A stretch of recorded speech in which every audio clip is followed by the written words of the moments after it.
So another area that's kind of interesting is that obviously as we are living longer lives, the need for people to continue some form of paid work, both from a mental health point of view as well as a realistic, need to actually keep eating point of view, that's going to extend. And we talk a lot about training for our youth, and we talk a lot about digital skills and AI and where all that's going. What I don't think we're yet focusing on is actually how do we extend the skills out for people who are, I like to call it in their third chapter, who are wanting to continue. We talked about the GP who's now doing data entry at the hospital. It's a relatively intelligent and you can sort of see how that would happen. What about the folks who aren't working in things like digital and technology now and are competing for jobs with millennials? What would your advice be to them? If I was to turn up and say, Vaughn, I'm really concerned, I want to extend my career, I want to keep going, but I haven't really worked in digital or technology, and I'm worried about being able to continue to work, and I'll be competing for jobs with everybody who has their skills naturally. What should I do? Any thoughts on that? I wouldn't necessarily look to work in digital and technology. Okay, not so literally. There's plenty of other jobs. I mean, my approach and what gives me no concerns at all that I'll ever want for something to do is taking a multi-threaded approach. So yes, there's the advertising agency, there's that, but I'm also doing, despite deciding consciously at age 28 not to do journalism, I'm also doing journalism. I'm writing columns, I'm appearing on radio and TV and bits and pieces. I'm moving into governance, so that's, for better or worse, it's currently a great job for old people, old white guys especially, right? Yay! Yay us! For better or worse, as I say, and just not placing one bet on one career path, right? So there's this many ways forward, and okay, let's say suddenly no one wants to deal with me in advertising. That's fine. There's journalism, there's columns, or there's governance, or there's coaching, and there's it's being multi-threaded. That's the very best insurance I think you can have against that one thing you think you're good at disappearing or being replaced by a machine or becoming a job for young people, is just become good at more than one thing. And that's really interesting, isn't it? I think about some of the conversations again that I've had with other folks, and they haven't learnt, or naturally you have a natural affinity for that. I think that's really the hallmark of an entrepreneurial mindset.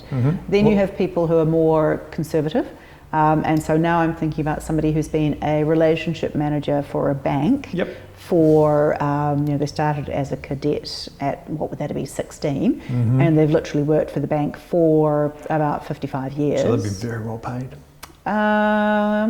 Middle management. Okay. And getting to the point where they now don't want to continue to work in this environment for a raft of reasons, but they haven't developed that multi-threaded approach, so they don't really know how to do that at this point in time. Any advice for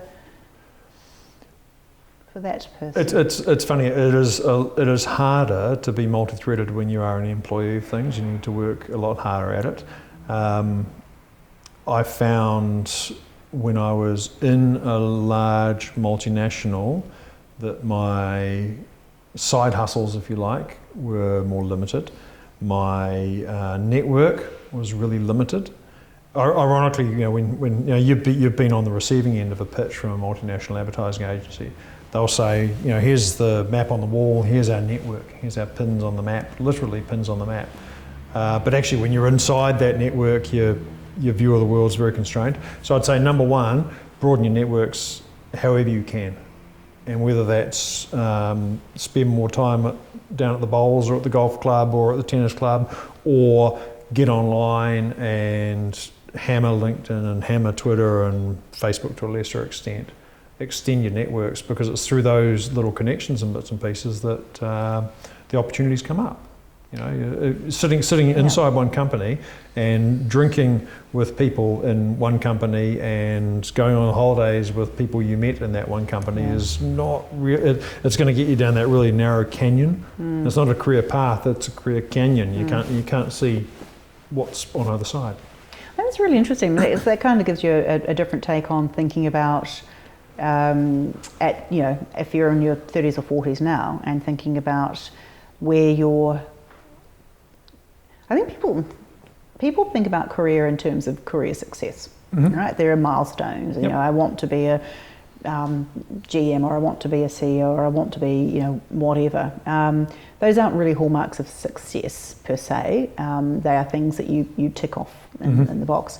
What I like about what you're saying is encouraging people to think now about, I think the network thing is really, really important, but your key point there was get out of your current environment. Yeah. Do not just sit inside the bank or the, whatever, the telco or whatever. But it gives great value to your current employer as well. So if you're not just the banker who knows all about banking, but you're the banker who knows all about, grape growing, for example, because you have a passion for wine, so you invest in a wine company and you get to know the wine people, or you're the banker that knows all about electric vehicles because you're really into cars and you tinker and you join the electric vehicle club. That makes you a better banker than a banker who just knows about banking. So maybe a way for people to think about this is, I'm interested in electric vehicles, extending that knowledge and perhaps not realising the value of that knowledge and how they can use that throughout. I don't know, we need to find a new term. Career is just not doing it for me, but as they change and evolve in ways to keep us connected to the community, in ways to keep us earning an income. There are lots of different ways to think about the skills that you have, and I think you've taken if you'll pardon the expression, a very creative way to thinking about that. Yeah, because there are always connections, and that's the approach we take to creativity, right? There's always, if you put any two ideas on the page, there's always a connection between them. In the same way that there's always a connection between any part of your personal and professional life and any other part, and for me, the more broad you can make that source material, those ideas or those professional experiences or those networks, if they're in the real world or the social media world, the more valuable and rich and interactive and inspiring they'll be. I'd probably just like to close on one final question, this point about accountability. I sort of touched on it a little bit before.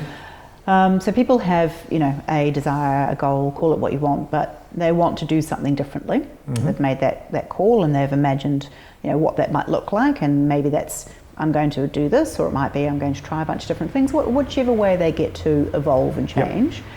I firmly believe, my own experience, research, everything that you look at, if you don't have some form of accountability, you're not going to get where you want to go. And that leads to all sorts of places. You miss out on opportunities, etc., etc. Is there anything that you do to hold yourself to account when you want to achieve something? Not really. Go to sleep happy. That's a great piece of advice. Seriously, go to sleep happy. Nice. Well, that is a lovely way to end what should segue into a glass of wine. Well, I think I've got some glasses in the cupboard. Let me dig some out. Brilliant.